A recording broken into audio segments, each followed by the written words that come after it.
Jiena Simon Kutajjer u jiena xjentista bħalissa dan istudja għal PhD għal dottorat speċifikament actually fuq in-naħal Malti, ma mhux biss in-naħal Malti u l-affarijiet li jgħixu ġol l-istonku tagħhom, ġol gatt tagħhom li huma dawn il-mikroorganizmi li huma tant importanti.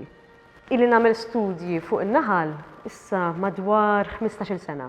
In-naħla Maltija hija partikolari għal ħafna fatturi. Fatturi li għandhom x'jaqsmu fuq kif tidher, letteralment, u fatturi li għandhom x'jaqsmu fuq kif tirreaġixxi u wkoll il-ġenetika tagħha. Mela kif tidher jiena nsiba interessanti li fil-verità dejjem tfakkarni daqsxejn ngħidu l-mara l-ħoxna, l-istatwa tal-mara tal-fertilità jew l-istatwa tal-fertilità. In-naħla Maltija li hija differenti minn naħal ieħor ta' madwar id-dinja għandha saqajja iqsar. Hija boċċa, infatti l-addomen tagħha huwa boċċu huwa naqra iżjed qasir ukoll, hija sewdanija u minn barra f'hekk għandha wkoll il-ġwinħaj tagħha li huma iqsar. Ġiena boċċina u żgħira. Ħelwa ħafna. Minn barra f'hekk ukoll in-naħla Maltija nafwa għal ħafna żmien dejjem konna ngħidu li hija aktar aggressiva. Niftakar minn mindu bdejt naħdem ma' naħala dejjem kien jgħidu li attenta jekk ħad tiġi fil-post tiegħi għax għandi naħal Malti u dak aggressiv, il-bislu sow għax jaqbad u jnigges, hija daqsxejn ta' storja li mhijiex ibbażata f'fatti fil-verità kif sirna nafu. Li għandu għal in-naħal Malti igerger ħafna, jagħmel ħafna għaġeb.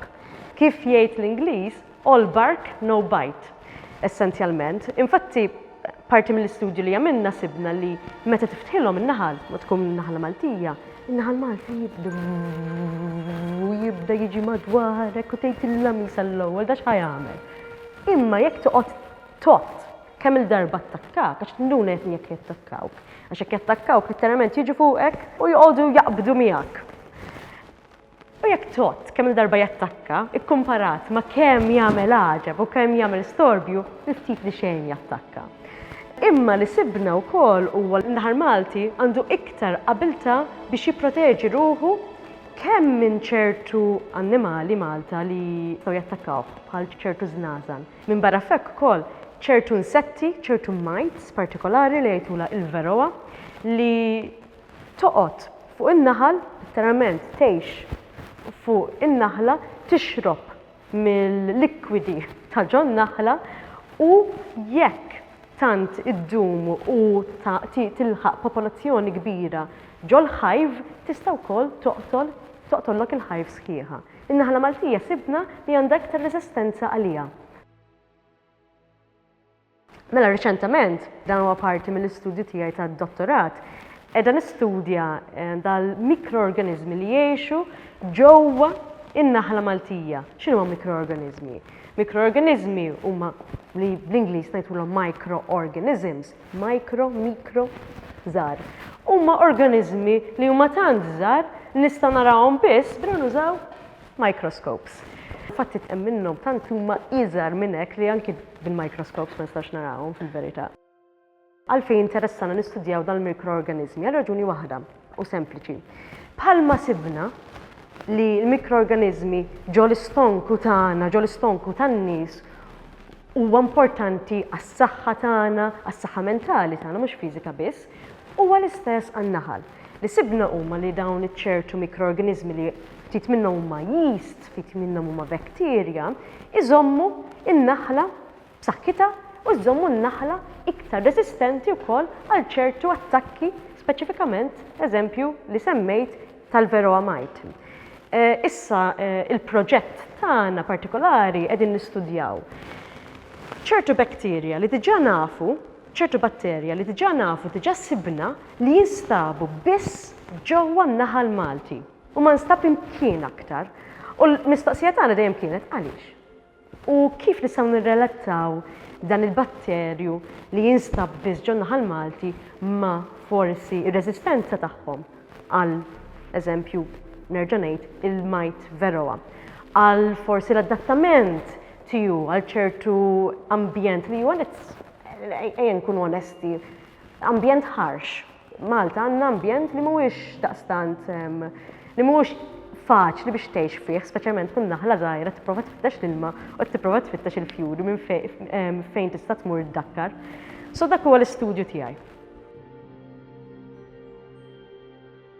Mir-riċerka tagħna li tinsibu huwa li mhux biss in-naħla Maltija għandha vantaġġi fuq naħal barrani meta fil-kuntest ta' Malta, imma in-naħal Malti jagħmel aktar qaser għall-ammont ta' għasel li jagħmel in-naħal barrani u li għandu qabilta għandu ħila jgħix f'ċertu kundizzjonijiet ħorox li n-naħal barrani m'għandux ħila jgħix. Speċifikament ukoll sibna li n-naħal Malti meta jkun attakkat minn din il-majt veroa ċertu, let's say, ċertu ħudura, jiqpa jgħix jisu xejn mu xejn, jiqpa dejn easy go lucky. Fl-istess każ, meta tikkompara in-naħal barrani bħal naħal apis mellifera ligustika, naħal Taljana, u tinsem aħna nikkomparaw ħafna man-naħla Taljana partikolarment, għax dik hija naħla li n-naħala l-beekeepers Malta xi kultant iħobbu jużaw minflok in-naħla Maltija, l-apis mellifera rutneri. Meta nikkomparawhom fl-istess post, fl-istess lok, bl-istess ambjent u nittrattawhom bl-istess mod, ġifieri jekk nagħtuhom iktar ikel, nagħtuhom it-tnejn iktar ikel u l-istess ammont ta' ikel, l-istess tip ta' ikel, insibu li f'dak l-istadju in-naħal Taljan bl-istess perċental attakk tal-veroa jisfaxxa, ma jiqpax jgħix, mhux ma jiqpax jgħix, isir dak li ngħidulu colony collapse disorder. Il-kolonja tmut. Issa l-problema ovvjament hija li ma nistax ngħidu l-irġejjen tan-naħal Malti tiddakkarx ma l-irġiel tan-naħal Taljan. Xiġifieri li jfisser huwa li qed ikun hemm ħafna taħlit. Aħna ngħidula hybridization. Dil-hybridization tfisser li n-naħal Malti qed jitħallat man-naħal Taljan. Jiġifieri l-ġenetika tan-naħla Maltija qed titħallat mal-ġenetika tan-naħla Taljana. Issa, I mean, fil-verità, tgħiduli ma allura x'fiha ħażin hux. L-unika raġuni hija li meta qegħdin inħaltu l-ġenetika tan-naħla Taljana man-naħla Maltija, qed inneħħu ċertu adazzjonijiet li n-naħla Maltija għandha bħalissa kif diġà semmejt li tħallija biex tkun aktar resistenti, biex tħallija li tkun aktar adattata għall-ambjent ta' Malta. Il-problema kbira imma hija li meta qiegħda titħallat man-naħla Taljana qiegħda tonqos l-abilità tagħha biex tgħix u għaldaqstant qiegħda tonqos l-abilità tagħha biex iddakkar u Malta niddependu ħafna fuq id-dakkra tan-naħla. Mhux tal-li hekk imma 15% tal-ikel li nieklu Malta u tal-ikel li inkabru Malta ġej biss direttament mid-dakkra tan-naħla. Issa jekk ħajkonna naħal li mhux ħajrnexxielu jgħix fil-klima li għandna li qiegħda tiħrax, fl-ambjent li għandna, bin-nuqqas ta' ilma, bin-nuqqas ta' fjuri, bir-riħ li għandna, għax in-naħal Malti wkoll ħaġa oħra nafu li ma jiġix daqshekk affettwat mir-riħ, xorta joħroġ idakkar meta jkun hemm ir-riħ. Li qegħdin ngħidu huwa li ħajkonna naħal li ħajkun inqas effettiv biex fl-aħħar mill-aħħar jagħtina iħallina inkabru ikel li mbagħad nista' jkollna fuq il-platt. Issa ovvjament jekk dan it-taħlit ikompli bla rażan, bla wafqien, fil-verità ma tantx għandna futur sabiħ. In-naħal ħajqpa jinbidel għax ħajqpa ibiddel il-ġenetika u x'ħajjiġri fil-futur b'dan it-tibdil diffiċli tgħid. Imma ma naħsibx li ħammorru għal wisq ġid. U għaldaqstant nispiċċaw nitilfu għan-naħla Maltija. Ir-relazzjoni bejn in-naħla Maltija u l-apikoltura hija waħda fejn ma tistax tiskludi waħda biex ikollok l-oħra, ma tistax titkellem fuq waħda mingħajr ma titkellem fuq l-oħra fil-verità. Mingħajr ma jkollna naħla li hija resistenti Mingħajr ma jkollna naħla li hija adattata, u aħna mhux qed ngħidu li din adattata għax aħna għamilna xogħol u ħdimna biex nibridjawha biex tkun adattata. Di ħasna hija adattata bin-natura, bil-mijiet ta' snin li la tgħix Malta, li essenzjalment talmet x'inhija l-klima ta' Malta u talmet teżisti Malta. Mingħajr ma jkollna din in-naħla li għandha din l-abilità intrinsika li evolviet biex tgħix ġewwa Malta, bejnietna m'għandniex apikultura. Hemm miżuri varji li jistgħu jittieħdu biex nipproteġu u nikkonservaw in-naħla Maltija. U importanti li nsemmi li huma varji għax tkun ngħidu hekk, irid ikun pjan holistiku. U mhux tal-irid ikun pjan holistiku, imma irid ikun pjan li ġej biex ngħidu hekk grassroots, li ġej min-nies. Li n-nies, il-naħala, eżempju, jibdew isaqsu għan-naħla Maltija, jibdew isaqsu għall-irġejjen Maltin milli tiġi top-down u milli jkun hemm pressa biex tintuża in-naħla Maltija mingħajr ma actually jkunu jridu għan-nies u n-naħala partikolarment. U għalija din hija waħda mill-eżiet affarijiet importantissimi, mhux importanti, importantissimi, hija l-edukazzjoni.